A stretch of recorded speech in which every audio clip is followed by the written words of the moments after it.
नमस्कार, मैं हूं कायनात खान। आप देख रहे हैं social TV prime time bulletin. खबरों की शुरुआत करने से पहले नजर हेडलाइंस पर। बांका के शंभूगंज में 6 लोडेड पिस्टल और 30 गोली के साथ 2 तस्कर गिरफ्तार। मुंगेर से हथियार लाई जा रही थी बंगाल। सुल्तानगंज में सड़कों पर खाद की किल्लत झेल रहे किसान, टायर जलाकर घंटों मुख्य मार्ग किया जाम। भागलपुर के बबरगंज में दीवार गिरने से एक बच्चे की हुई मौत, 2 अन्य घायल। जर्जर दीवार के कारण हुआ हादसा। और आरआरबी एनटीपीसी रिजल्ट में कथित धांधली को लेकर विपक्ष कराएगा बिहार बंद, प्रशासन हुआ सतर्क। अब खबरें विस्तार से। बांका जिले के शंभूगंज में वाहन जांच के दौरान पुलिस को बड़ी सफलता हाथ लगी है। पुलिस ने असरगंज मुख्य सड़क पर गंगटी नदी के समीप जांच के दौरान एक आर्टिका कार से 6 लोडेड पिस्टल और 30 गोली बरामद की है। कार में सवार 2 हथियार तस्करों को भी गिरफ्तार किया गया है। गिरफ्तार तस्करों में एक बंगाल के मुर्शिदाबाद का है, जबकि दूसरा असरगंज क्षेत्र के सजुआ गांव का अमित कुमार बताया जा रहा है।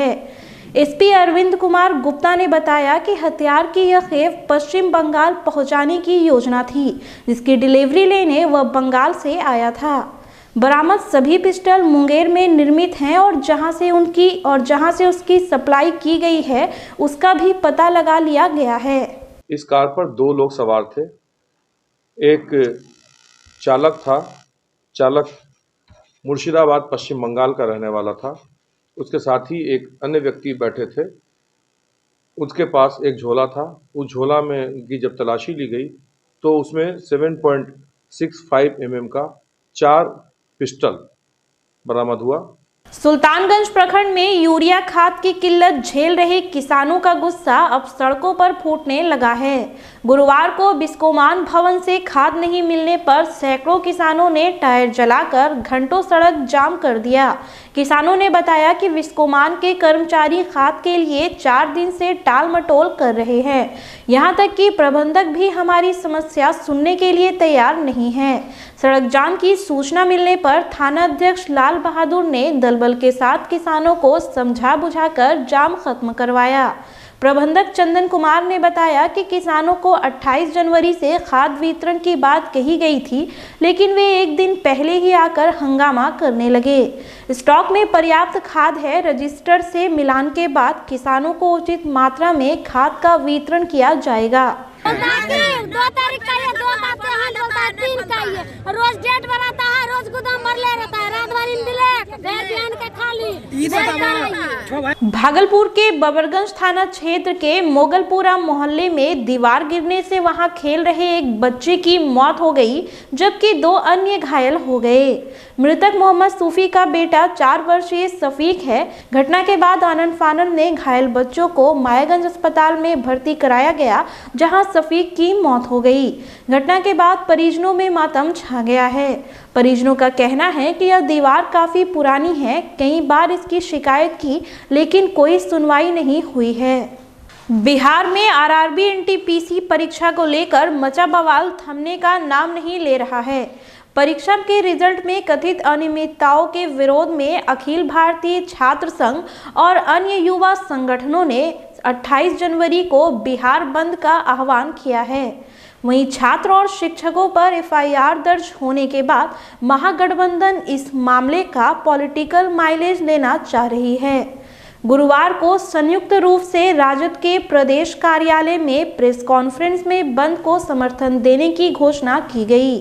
राजद के प्रदेश अध्यक्ष जगदानंद सिंह की अध्यक्षता में महागठबंधन के सभी घटक दल के नेता प्रेस कॉन्फ्रेंस में शामिल हुए। वहीं इंटक के प्रदेश कार्यकारी अध्यक्ष ओम प्रकाश उपाध्याय ने अपनी प्रतिक्रिया व्यक्त करते हुए कहा कि परीक्षा में हुई गड़बड़ी को लेकर आंदोलन कर रहे छात्रों व शिक्षकों पर प्राथमिकी दर्ज कराना दुर्भाग्यपूर्ण है। वहीं दूसरी ओर इसके खिलाफ बहुजन स्टूडेंट्स यूनियन के छात्रों ने भी स्टेशन चौक पर प्रतिवाद मार्च निकालकर इसके खिलाफ धरना प्रदर्शन किया। यूनियन के अध्यक्ष सोनम राव ने छात्रों की रिहाई और दोषियों पर कार्रवाई की मांग की है। उपाध्यक्ष मिथिलेश विश्वास ने सरकार पर रेलवे की नौकरियों को खत्म कर उसे पूंजीपतियों के हाथों में बेचने का आरोप लगाया है। सही समय पर सही फैसला लीजिए, अन्यथा किसी भी तरह की गड़बड़ी होती है उसके लिए आप जिम्मेवार होंगे। के द्वारा जो आंदोलन की गई है उसकी एकजुटता और वैभव दमन के खिलाफ प्रतिवाद प्रदर्शन की गई है। इस प्रतिवाद प्रदर्शन के जरिए हम मांग करते हैं क्या आरआरबी एनटीपीसी के रिजल्ट में जो धांधली हुई है उसकी सरकार जांच कराए और उसके परिणाम में फिर से कट ऑफ मार्क्स निकाले। भागलपुर में इन दिनों सरकारी जमीन का अतिक्रमण करने वालों पर प्रशासन का डंडा खूब चल रहा है।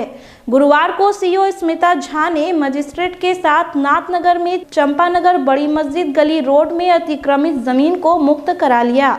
ग्रामीणों के विरोध के बावजूद नाथनगर थाना पुलिस ने दलबल के साथ पहुंचकर अर्धनिर्मित मकान को ध्वस्त कर दिया। ग्रामीणों का कहना था कि यह जमीन मस्जिद को किसी ने वक्फ के जरिए दान में दी थी। उसके बाद मस्जिद के सौजन्य से दुकान का निर्माण किया जा रहा था। वहीं सीओ स्मिता झा ने बताया कि यह जमीन सरकारी रास्ते पर है जो अतिक्रमण किया गया है। अनुमंडल भागलपुर के निर्देश पर मजिस्ट्रेट की तैनाती के समक्ष इसे अतिक्रमण मुक्त करा लिया गया है। अगर सब कुछ ठीक ठाक रहा तो भागलपुर वासियों के लिए स्मार्ट सिटी का सपना जल्द ही पूरा होगा। इसके लिए गुरुवार को सापोजी एजेंसी द्वारा जीआईएस मैपिंग के लिए ड्रोन से सर्वे की प्रक्रिया शुरू हो चुकी है। जीआईएस मैपिंग के जरिए इस बात का पता लगाया जाएगा कि स्मार्ट सिटी लिमिटेड के पास क्या क्या संसाधन हैं, लोगों की जमीन कितनी है और कितने हाउस होल्ड हैं। पार्षद प्रीति शेखर ने बताया कि वर्तमान में सैंडिस कंपाउंड में कार्य हो रहा है, जबकि योजना के तहत हवाई अड्डा का भी जीर्णोद्धार होना है। एजेंसी जीआईएस मैपिंग के बाद रिकॉर्ड उपलब्ध कराएगा। उसके बाद संसाधनों के हिसाब से आगे की रणनीति तय होगी कि हमारे शहर में क्या है और क्या होना है। तो ये जीआईएस मैपिंग एक ऐसा टूल, एक ऐसा मददगार, एक हथियार हम लोग के बीच होगा जिसके माध्यम से हम समझ पाएंगे कि हमारे पास वर्तमान में नगर निगम के पास क्या क्या संसाधन है, हमारी अपनी कितनी ज़मीनें हैं, यहाँ पर कितने स्कूल हैं, कितने कॉलेज हैं, कितने हाउस होल्ड हैं। माइनिंग विभाग की मनमानी के कारण जिले में ट्रक ओनर एसोसिएशन इन दिनों परेशान है।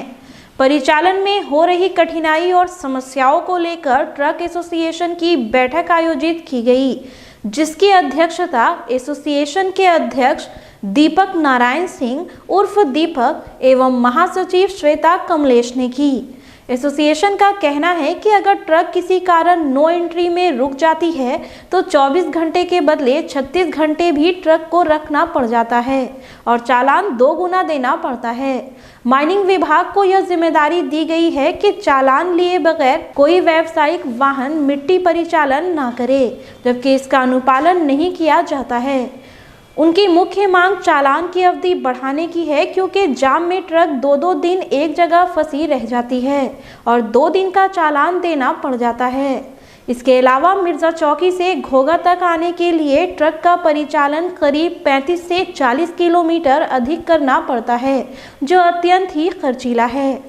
जगदीशपुर प्रखंड में बाईपास टीओपी थाना क्षेत्र के पास सीओ अशोक कुमार मंडल और आबकारी विभाग के चंदन कुमार के नेतृत्व में शराब नष्ट किया गया। नष्ट की गई शराब जिले के अलग अलग थानों से बरामद की गई थी। शराब विनिष्टीकरण के दौरान विश्वविद्यालय थाना, कोतवाली, ततारपुर, नाथनगर, जगदीशपुर, सबौर, इशाकचक व तिलका मांझी के अधिकारी मौजूद थे। शहरी क्षेत्र के थानों का था, जिसमें आज 10 थाना यहाँ प्रेजेंट हुए और उत्पाद का भी 3 कांड था। इसमें आज कुल जो है 10 थानों का 44 कांड एवं उत्पाद के 3 कांड मिला के कुल जो है 1082 लीटर देसी विदेशी शराब का विनिष्टीकरण जो है आज टीओपी में किया गया।